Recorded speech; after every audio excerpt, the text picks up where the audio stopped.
एक समय की बात है, एक बड़ा सा पानी का जहाज जिसमें कि लोग सफ़र कर रहे थे। जहाज किसी खराबी के कारण पानी में डूब जाती है। सारे लोग भी पानी में डूब जाते हैं, लेकिन उसमें से एक व्यक्ति किसी तरह बच जाता है। वह अपनी जान बचाते बचाते किसी तरह एक टापू पर पहुंच जाता है। टापू पर और कोई भी नहीं होता। वह व्यक्ति भगवान से कहने लगता है कि उसने उसके साथ ऐसा क्यों किया। फिर वह उस टापू के किनारे बहुत दिनों तक बैठा रहता है, इस आस में कि शायद उसे कोई बचाने के लिए आ जाए।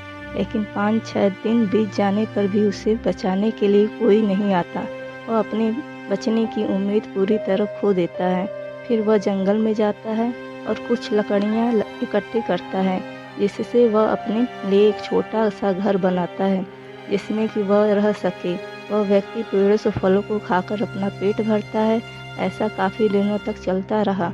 उस व्यक्ति को अब अपने बचने का कोई रास्ता नहीं दिख रहा था।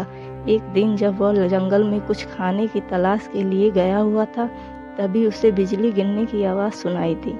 बिजली जो उस व्यक्ति ने लकड़ियाँ इकट्ठी करके घर बनाया था, उसी घर के पास गिरी थी। इसलिए वह वापस अपने घर को देखने आया। तब उसने देखा कि उसका घर बुरी तरह से जल रहा है। वह बिजली उसके घर के ऊपर गिरी थी, जिसके कारण उसके घर को आग लग गई थी।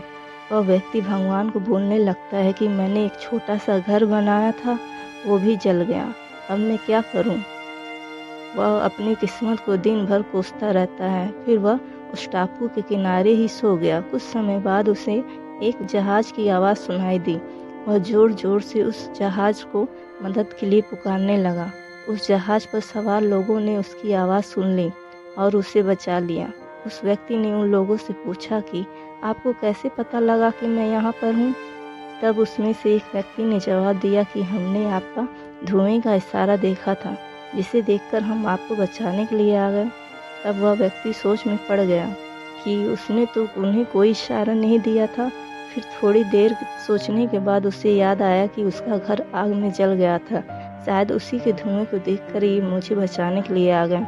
ये सब जानकर वह बहुत खुश हुआ तथा उसने भगवान का शुक्रिया किया। शिक्षा: हमारी ज़िंदगी में मुश्किलें चाहे जितनी भी हों, हमें कभी उम्मीद नहीं छोड़नी चाहिए और भगवान पर भरोसा रखना चाहिए।